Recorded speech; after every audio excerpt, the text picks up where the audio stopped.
For the first time in 4 years, the Federal Reserve is cutting its benchmark lending rate. The central bank began raising this rate in order to fight high inflation, and for more than a year, that rate has sat at a 23-year high. So what does this mean for Nevada's housing market and for Nevada consumers? For that, we welcome John Restrepo, principal of RCG Economics. And John, the Federal Reserve is cutting this rate by a half point. Some economists thought it would be by just a quarter point. What do you make of this? I think there are two things that the federal chairman Jerome Powell said today. The inflation, the reduction in inflation is on a steady downward path. So they felt comfortable, okay, that's superheated, we're going in the right direction, number one. And number two, the job market is healthy, and they want to maintain it healthy, so they're trying to calibrate the rates to the interest rate to a lower rate of inflation and to a steady job market. So what do you make of the timing, though? There were supposed to be cuts earlier this year. Yeah, I think at this point, I think the Fed saw the significant drop-off in the job growth numbers at the national level. They're not the jobs are declining, just the number of jobs produced has slowed down, and the rate of inflation has now been sustained at a lower rate for enough time to go, okay, we feel comfortable maintaining these trends, and let's do this 50 basis point increase, which, as you mentioned, I think earlier, they haven't done in about 4 years. Mm-hmm. So it's a pretty big change, but it's probably one that I think the Fed needed to do to make sure things stay stable. Nevada is in a housing crisis. Supply Correct. just does not meet the demand. How does this cut impact that? Well, as we kind of were discussing a little bit earlier, and that is it's going to create additional demand potentially, particularly if there's another quarter point to 50 basis point increase before the end of the year. So if there's two more meetings, I think two more meetings of the Fed, and they could increase it either 225 basis point increases or 125 and 150, and that would increase demand for housing because interest rates are lower on mortgage rates. The challenge for us, and not only here but around the country, is the problem hasn't been necessarily high interest rates causing housing prices to not be in demand. It's a shortage of housing. Mm-hmm. So there has been just a supply constrained market that's caused by a variety of factors. And so it could have a weird situation where the increase in interest rates could create mortgage demand and increase the demand for housing, right, as opposed to reducing the housing price. And I think we have already seen that starting to happen across the country. Just because the rate is cut does not mean that more homes are going to be produced, magically created. Right. Well, so what about for someone who has been waiting to get a home loan or to refinance their home loan? Do they do that now, or do they wait for further cuts? Wait for further cuts. Wait to see what happens April, May of next year. We have time. Let's not rush into anything, you know, that big purchases like that, including cars and other things like that. So wait. Okay. When you rush, you usually make a bad decision. Things are going to change over time. Let's see how it all unfolds. I'm glad you brought up cars, though, because this will apply to car loans as well. What about credit cards? Credit card debt's a little different. We do have excessive amounts of credit card debt right now. Because you know there's one thing Americans agree on, whether they're conservatives or liberals, is buying things on credit. We're not a society that lives within their means necessarily. And so credit card debt, it'll be a little bit of adjustment, but they're so high as it is now, I don't think it'll make a big difference. You'll notice a difference if you start seeing a greater volume of credit card offers in the mail to your house. If you see that kind of pattern in mail delivery, then you know something's going on. But I don't think it's going to have that much of an impact on credit card debt or interest rates.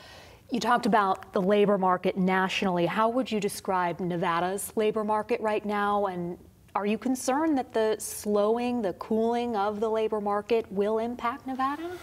No, not yet. Remember, the health of our economy and the health of our job market is really driven by the health of the economy in the rest of this country and internationally, because we're basically a tourist destination. And so as long as that stays healthy, we'll do fine. I think we'll do fine. I think the bigger issue for Southern Nevada is we still have a lot of low-wage workers. So the cost of living versus wages is kind of out of sync compared to the U.S. as a whole.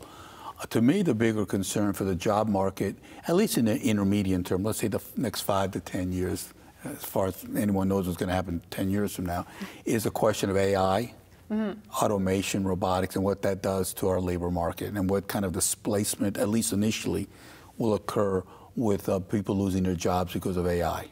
Are there particular sectors you're concerned about? The resort industry.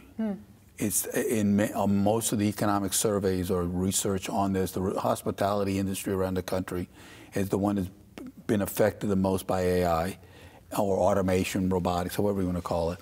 And it looks like it'll be the same one over the longer term, so I'm concerned about that. Yeah, hence why the Culinary Union has gotten some of those AI protections. That's correct. The Nevada consumer, when might they feel that inflation truly is lowered? You know, the question is how you define inflation, right? Folks understand that the rate of inflation or the rate of price increases is slowing, which is good, but they're still pretty high at the pump, right? Or at the store. So until you see prices actually coming down, the price of food, the price of fuel, you know, those are the two most volatile things, then you kind of understand intellectually, okay, the rate of increase is not getting worse. In other words, what I paid for gas 6 months ago is the same, so it's not getting worse, but it's not getting better. Right. And so that we don't know.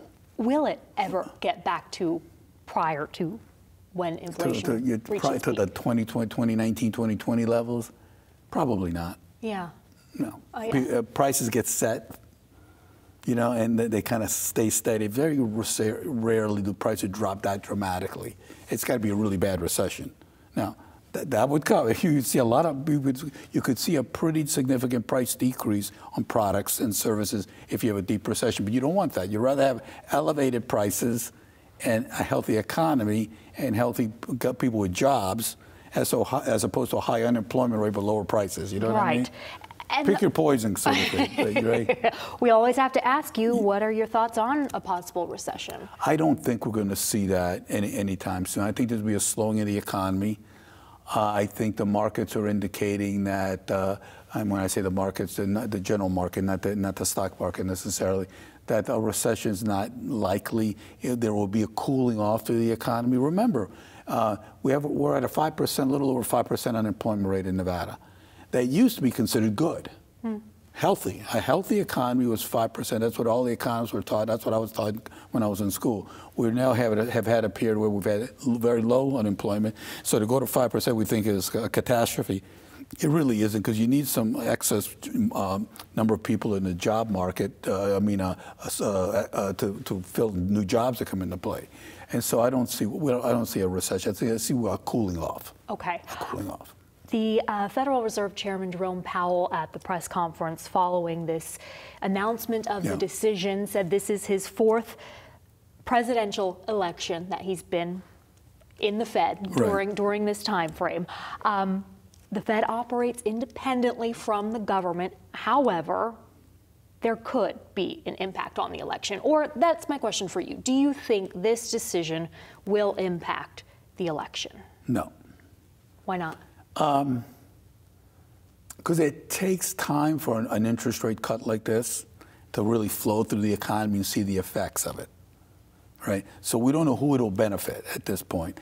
And so even if regardless of who benefits from either candidate, Vice President Harris or former President Trump, it's going to take time to see the economic effects on Main Street, so to speak, for the average consumer to say, boy, because they did this, that helped. It's going to take time. So we only have, 40, 50 days to the election. It's not enough time to really make a difference at this point. Is there anything to be taken from the fact that former President Trump appointed Jerome Powell and President Biden kept him in place?